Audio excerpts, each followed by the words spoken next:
میں صالحین کا گروہ کون سا ہے، تو ایک آدھ جملے میں مفتی صاحب ہی فرما دیں گے آپ غیر المغضوب علیہم ولا الضالین، اس پہ اپنی۔ ڈاکٹر صاحب رسالت امام علیہ السلام سے پوچھا کہ یا رسول اللہ یہ مغضوب اور ضالین اس سے کیا مراد ہے؟ تو آپ نے فرمایا مغضوب سے مراد یہود ہیں اور ضالین سے مراد نصارہ ہے۔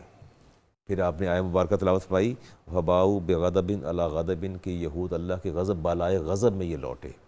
تو یہ مغضوب لوگ ہیں۔ بنیادی طور پر یہاں یہ پیغام دیا گیا ہے، پچھلی اگر دو آیات کو دیکھیں تو اس میں یہ پیغام، پہلی ہم استغاثہ پیش کرتے ہیں یا اللہ سیدھا راستہ دکھا، اس کے بعد متصل جو اگلی بات کہتے ہیں کہ ان لوگوں کا راستہ دکھا جن پر تو نے انعام فرمایا۔ گویا جہاں ہم سیدھے راستے کی بات کرتے ہیں کہ سیدھے راستے کا میسر آ جانا کافی نہیں، اس کے بعد صلحاء اور اولیاء کی سنگت اور رفاقت بڑی ضروری ہے۔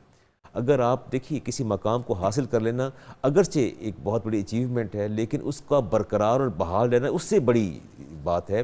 اور سیدھے راستے پر بحالی اسی صورت میں رہے گی جب آپ اولیاء اور صلحاء کی سنگت اور علماء کی سنگت اختیار کریں گے۔ اگر آپ کا انوائرمنٹ ماحول اس کے اگینسٹ جائے گا تو پھر وہ جو سیدھے راستے کی آپ نے دعا کی اس سے پھر آپ ڈیٹریک ہو کے ہٹ جائیں گے۔ ایسے لوگوں کے شعار کو اپنانا، ان کی صحبتوں کو اپنانا جن پر اللہ کا غضب ہوا، گویا یہ اپنے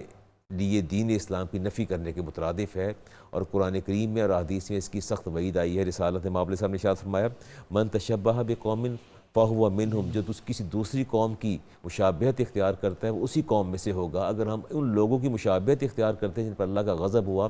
ادھر ہم اس کو ویلنٹائن ڈے کی صورت میں سیلیبریٹ کریں، بلیک فرائیڈے کی صورت میں کریں، ایسٹر کی صورت میں کریں، ہولی کی صورت میں کریں، جب ہم اس طرف جاتے ہیں اپنے شعار کو چھوڑ کے دیگر اقوام کے شعار کو اپناتے ہیں تو گویا ہم بھی انہی لوگوں میں سے ہو جاتے ہیں۔ اس لیے حدیث پاک میں آتا ہے خالف المشرکین کے مشرکین کے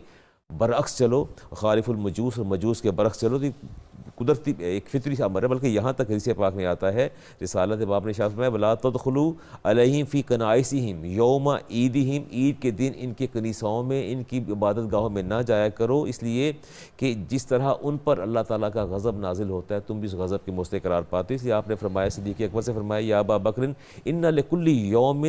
قوم عید وہذا عیدنا، ہماری اپنی عید ہے، ان کی اپنی عید ہے، ہمارے اپنے شعار ہیں، ان کے اپنے شعار ہیں، ہمارے اپنے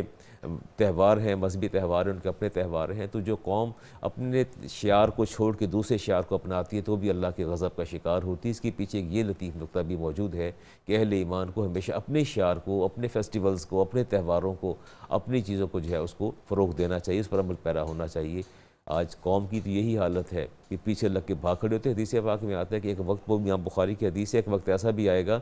کہ یہ دوسری اقوام کی پیروی کرتے ہوئے اس طرح ان کے پیچھے بھاگیں گے کہ اگر وہ گو کی بل میں جائیں گے تو یہ ان کے پیچھے گو کی بل میں داخل ہو جائیں گے کہ شاید یہ کہ بہت ہی اچھا کام ہے۔ تو فرمایا ایسا وقت بھی میری امت پر آنے والا ہے۔ تو آج مفتی صاحب کنکلوڈ کر دیں آج کے مضامین کو۔